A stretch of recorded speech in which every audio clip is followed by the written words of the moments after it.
Alphonse D'Amato represented New York in the U.S. Senate for 18 years. He is joining us now from New York City. Senator, how are you? Great, Liz. Good to be with you. It's good to see you. So I'm curious about what you think about the state of your party right now. You're not actually a big Carl Paladino supporter. Well, our party is lacking a kind of cohesive leadership that it needs in order to be effective, in order to be supporting candidates in local races on the state level as well, and on the national level. And you can see that by way of the fact that we never really came together as we should have and developed U.S. Senate candidates, gubernatorial candidates, and the rest of the slate. Consequently, we're in flux, and you have individuals striking out on their own, and it makes it tough. Well, now, so are you saying then that the leadership of the party in New York needs a change? Because that sounds to me like you don't support Ed Cox. Well, let me say, Ed Cox is a very nice person. He really is. I think he made a very big mistake by getting involved and encouraging a Democrat to get into the Republican nomination process at the last minute. If he wanted to bring Steve Levy, he's a friend of mine, very capable administrator, into the race, he should have done it last year. And he should not have injected his son into a bitter primary race for a seat in Congress out in the eastern part of Long Island where the boy never lived. He's 29 years old. He takes up a phony residence in his uncle's home. And I say it's a phony residence. It might require, meet the legal requirements, but he's certainly not someone who's lived in the district. That's not the role of the state chairman. And he put his own personal ambitions and that of his son over that of the party. But Mr. Senator, the problem here is that you actually also have raised money for a Democrat. I mean, you raised money for Andrew Cuomo, have you not? I have helped the Attorney General because I think that he is talking about the kind of reform that we desperately need. And if he does that and takes on the special interest, unlike Spitzer, who promised us that he was going to do many things and was a total failure, I believe that the Attorney General will stand up to the people who have been running Albany for far too long, running both Republicans and Democrats. And you know who they are. Yeah, lobbyists, if I'm not mistaken. Is that what you mean when you say special interest? Because you are a lobbyist, aren't you? I do some lobbying. It's a very small part of our business. But the special interest groups, Liz, and you know it, are the teachers' union that spends hundreds and hundreds of millions of dollars in influencing decisions by both the legislative leadership and the executive. It is the CSEA unions that spends millions of dollars. It is the hospital workers unions, the leadership. Now, I'm not demeaning the workers, the people, but their leadership has basically been buying government in this state. And it's been going on for too long. The pensions that are choking our cities, our counties, the state itself are out of control. You need to take on these groups, and you need to reform the system. Now that's this business about, well, a lobbyist. Look, lobbyists shouldn't be running a place, but they should have the right to make their clients' interests known, and then it's the job of the legislature and the executive to act appropriately.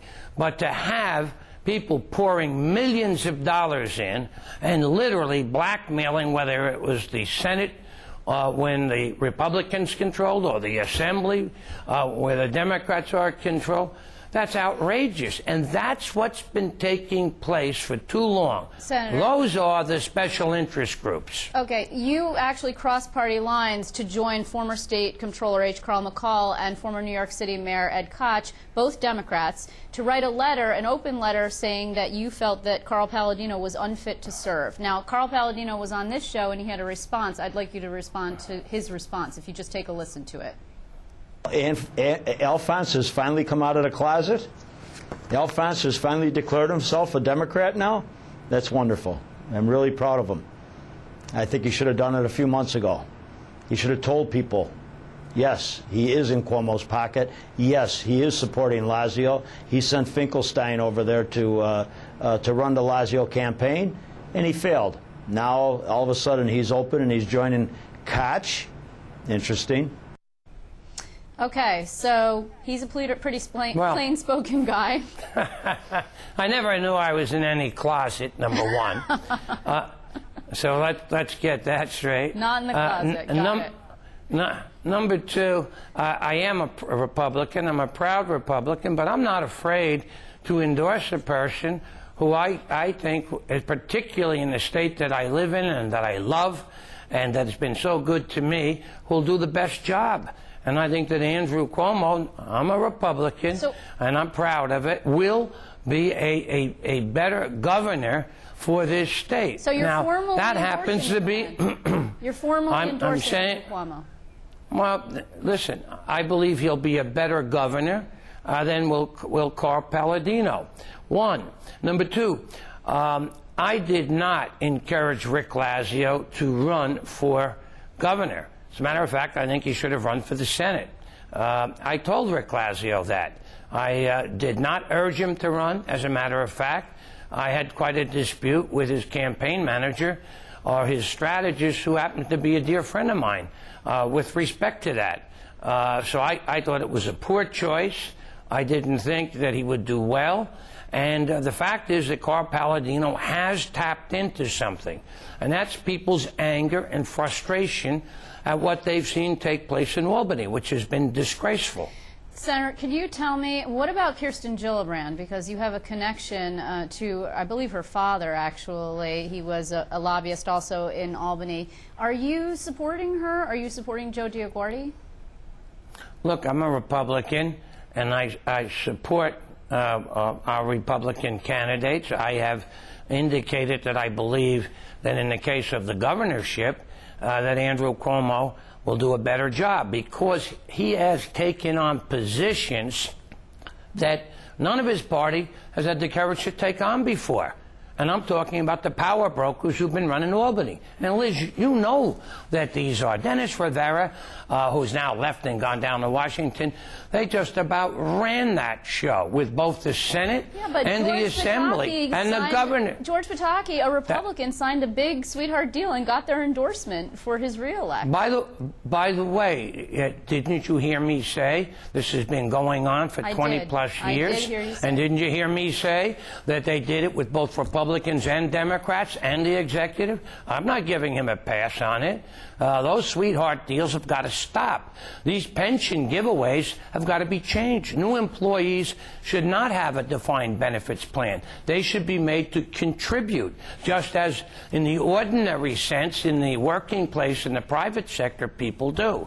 So that's why I've taken the position I have. And Mr. Palladino can say I came out of the closet. Well, in this particular case, I took a position because I think it's important for us to put this state on the proper path. Well, Senator, you have certainly a very interesting position, and you defend it. You're not shy in defending it. I want to thank you very much for joining us. Nice being with you. Be well.